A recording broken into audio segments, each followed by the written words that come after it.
Hello, it's John from Howard Junction. Welcome to the latest video, the summer update. I can't believe I'm saying that, summer update. I can't, because last time I posted a video was back end of last year, or beginning of this year, I would say. And so I apologise you waited so long, but as you can see from the shirt, I have to wait 17 years for a trophy. So, so for 6 months, there's nothing, is it? So any Arsenal fans or Chelsea fans, you can leave your comments below, joking aside. Okay, so what have I done over the last few months? Well, to be honest, I only just done some tinkering about up here. The reason is work-wise, I've been busy. We haven't had the wet days like we did last year. Last year we were saturated with rain here in Norfolk, even though this is the driest county in the UK.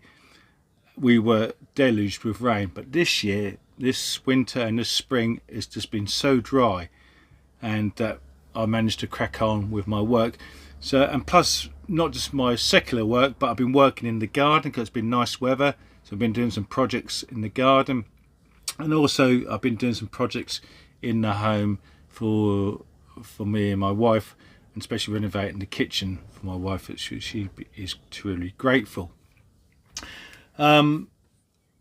We've also been on a holiday in April. We went to the Yorkshire Dales in April for a week, and we did visit 3 heritage lines: the Worth Valley Railway, the East Lancs Railway, and obviously the new one for us was the Embassy Railway, and that was good. For me, it was good because they had a Class 37 running in BR Blue.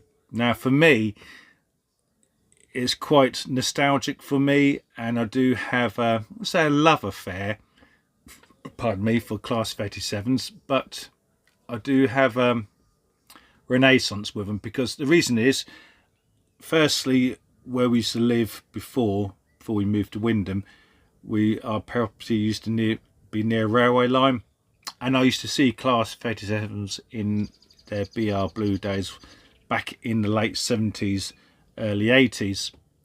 And also, my first train set my parents bought me was a Lima set, and once again featured a Class 37 in BR Blue with the 2 blue and grey coaches, and a Typhoon van, a Bird's Eye van, what I still got on the layout somewhere, and a car transporter, and I think that was like a Shell tanker wagon. But whoever's watching this video, you might have that same train set as a child, so if you did, leave in the comments below. So hence I had this renaissance with 37, so that was nice to see that. And we can see here a running shot of the 37.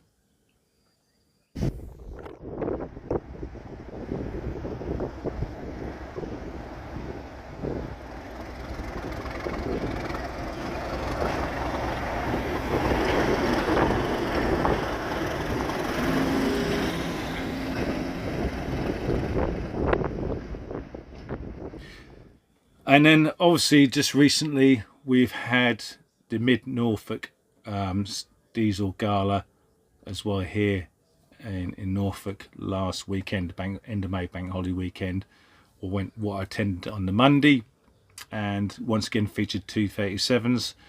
But sadly it was a bit disappointing because no fault of their own, one of the drivers became ill, so they couldn't run the timetable they had planned, and they just ran one service on the bank holiday Monday when they took the 37s back up to Wyndham so they can join the main line and get down to Norwich.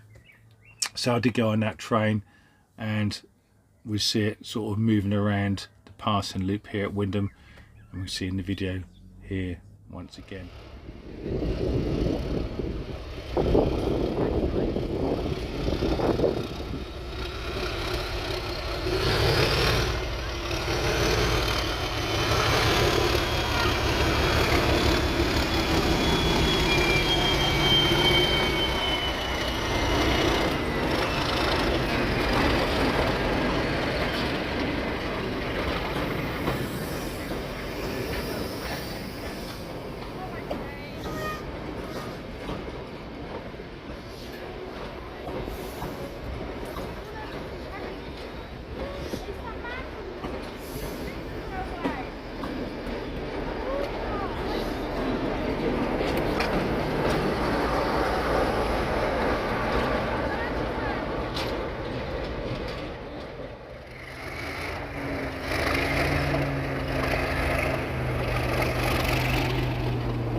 also, when we was going back to when we was on holiday in Yorkshire Dales, on the way home, we knew the York Model Railway Show at York Racecourse was on, and we decided before we went on holiday that we would visit here, and I ran it by my wife and my mum, because obviously she was with us on holiday, and Malcolm.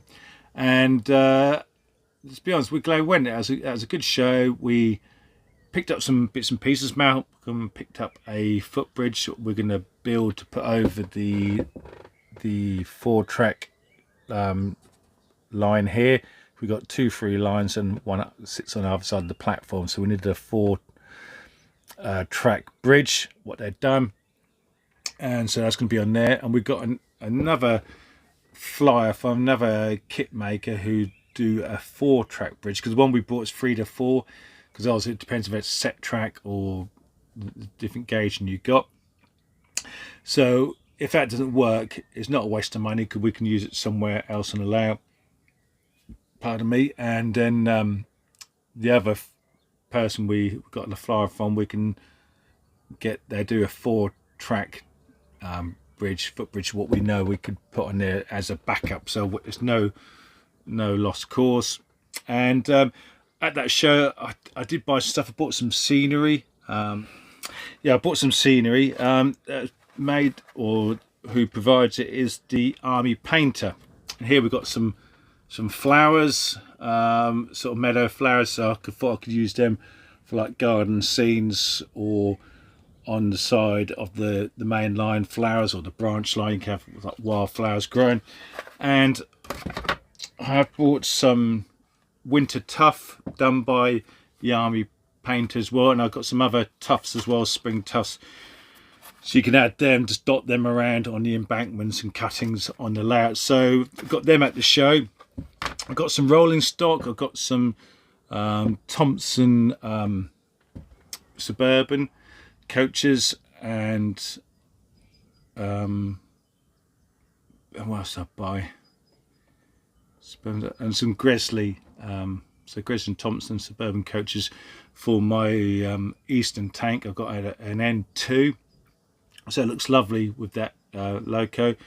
But anyway, this video we're going to talk platforms.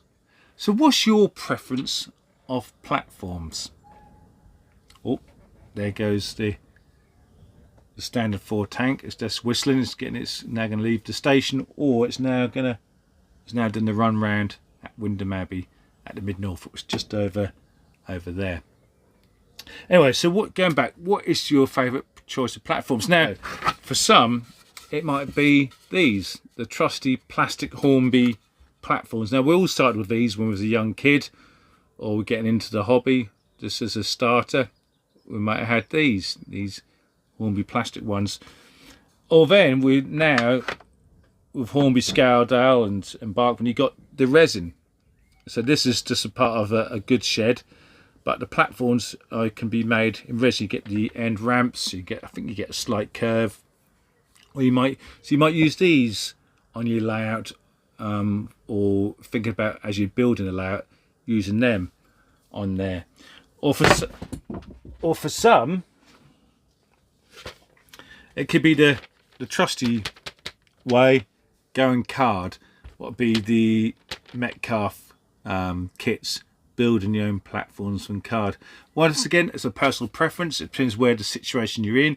If you're in a shed or a garage, then card might not be the answer, because you get the change of temperatures or damp, and they can sort of twist or warp or whatever.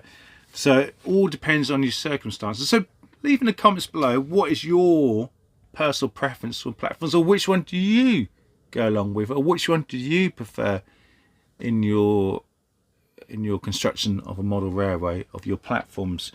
Now for me, we'll be using wood. See, Malcolm used wood here, and what he's done is he's used wood. He's then put a paper, I don't know if you won't be able to see it, but he's used a paper brick course. He's bodies and sheets. We've got these from these are Howard Scenics Victorian red brick Flemish bond. Now Malcolm got these from Squires. They do tools and model railway accessories. You can find them on the web. So Squires do paints and scenic stuff, and that's where he got these from, and that's what he's used from the face of the platform. Now you can use this, or some people like myself, I'm going to use an embossed brick. It's by a Spanish company, and once again, poor planning. I haven't got a sheet in front of me, but they do a brick, and it's embossed. It's more vinyl, and you can weather it down with powders, and get that different textures and colours on your brickwork. Now that's what I'll be using my platform, and the platforms I'm currently building at the moment is on the harbour station. So what we're doing now, we'll go to the harbour station and see how we're coming along that and what I've used for platform construction. I think this is either 18 or 19 mil softwood planes, sorry, not plain, and you get these in different widths. I think this one here is I think it's 75 mil width, and here we've got a 95 mil width. I wanted it wider because obviously I've got these Hornby, I think they're the Hornby Scaledale platform Art Deco, and obviously you want walking space either side of the centre waiting room. So you can see there you've got a 19 mil by 95 PSE timber. Now you can get this from your local builders merchants or DIY stores like B&Q or Wix, and that's what I use for platforms because they're really good height for your coaching stock. Now if I just switch it around, so you can see the steps are platform on the doors of their Pullman coaches there. Excuse the dust on the roof, but you can see that's perfect. It's just slightly higher, the steps on the coaching stock, than the wood. Now what I can do with the wood, what I'm going to do, I'm going to put plastic edging on here to be like the coping stones on the platform.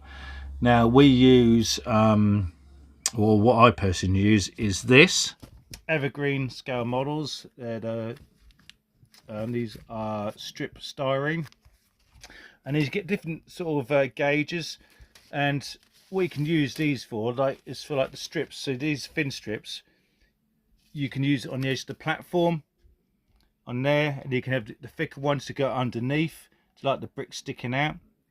And of course the thin ones, between the two thin ones on either side, I will PVA this and then sprinkle kiln sand on the platform, let it dry, and then spray it grey so that can be like an asphalt surface on the platform. Or you might use plastic sheeting like this.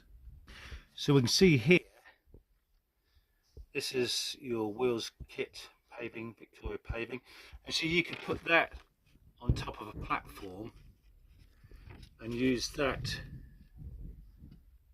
as a platform surface. Now I weathered this just using different variants of paints, and it came out well. You got the grout or in the joints darker because years of weathering and dirt. So you can use that as a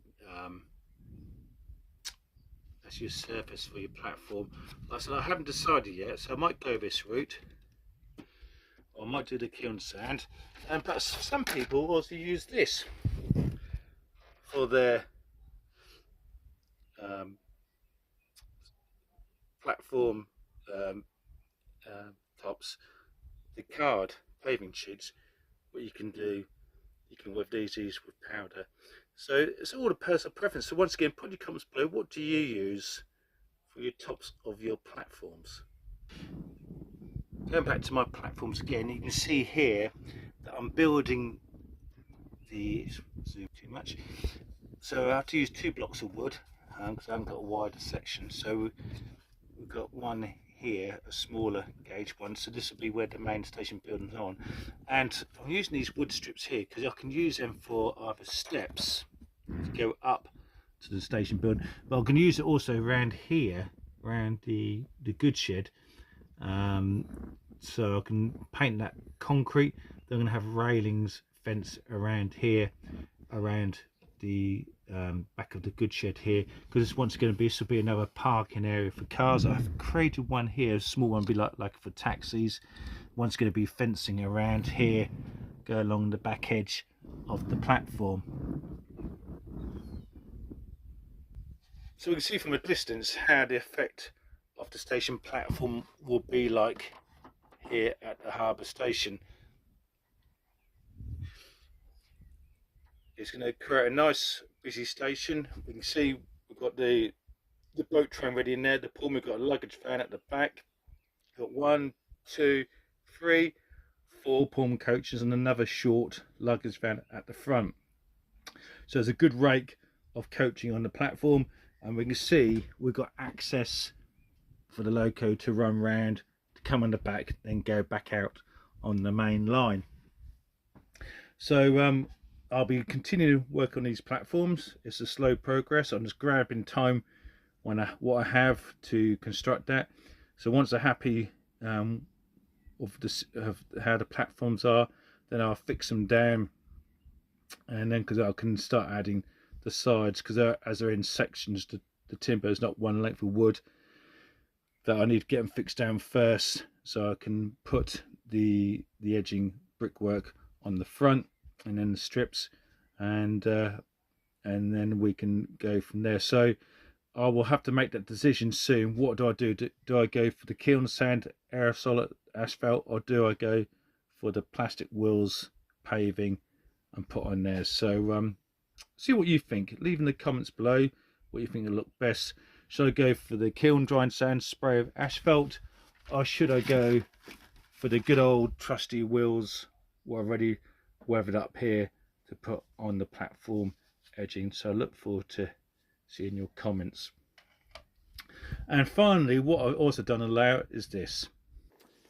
So we come back to this side. This is the bay platform area of the main station area at High Junction. Now what I've done, it just came about the other week. I was just running up here. You got the bay platform here. You got the centre track, and two either side. You got where the B17 not supposed sitting in, and well, actually not sitting. I'm sitting on the platform. Sorry, where these excuse that cable. The suburban BR suburban size. You've got the centre track in the middle here, and you got the other one next to the platform. And all the trains would come out and then go down here over the cross to go on the down line and then up to the branch, or it can come here around and run up there on the branch only. But what we have got a right back past, just I suppose where the coaling stage is, just behind that, or the ash plant is, there's a point that comes onto this track here, and that's a long way set back, and I just wanted something here. So what I've done, I've put a point in here, medium left hand point I put in here, and then I put another left hand medium here. So that means now, so a train can come off the main up line off and then come in here, especially if it's like a short set diesel or suburban, or even a 3-coach set of Mark 1s or push pull set, can come off the main line up here and then run in to bay platform and uncouple, then run round and go back out onto the branch. Or it can be sitting in here, and instead of before going on the branch, it can now go on to the main line, what could be before, or it can go down on the up line to go over to the branch. So if this branch is occupied, you still got access out of the bay platform to get out on the station. Because that's what I thought. Just really the playability, the running ability of the layout, and making access to moving locos and stuff more accessible and easier. So that's why I decided to put there was space, have a medium in there and a medium set back there, and I just put a piece of flexi code 100 in here. So now you can run trains out of this track onto the main line, or bring off the main line into the bay platform without doing it right over there, especially if I'm on my own, and because the point motors are not wired up and some not in situ, because also we want to make sure that everything's all okay before we start putting point motors in and making control panels up when it's not happy or doing changing. So we want to make sure this is how we want it. It's the running ability is spot on, and then we don't have to do any more final tweaks or anything like that. So hopefully this track work is spot on there. And what I've done so far, I have ran trains out of here, and it's fantastic. The runnability, playability, and shunting around is improved since that little tweak on the track work. So that's one improvement we have made on the station. So what we'll do now to end this video, we'll just do a little running session of trains running on the layout. So enjoy. So once again, thanks for watching. Sorry for the delay in the video. If you haven't subscribed yet, please do. Give it a like, and we'll catch you on the next video. Hopefully it won't be so long. So stay safe, keep well, and most importantly, keep modelling. Catch you again soon.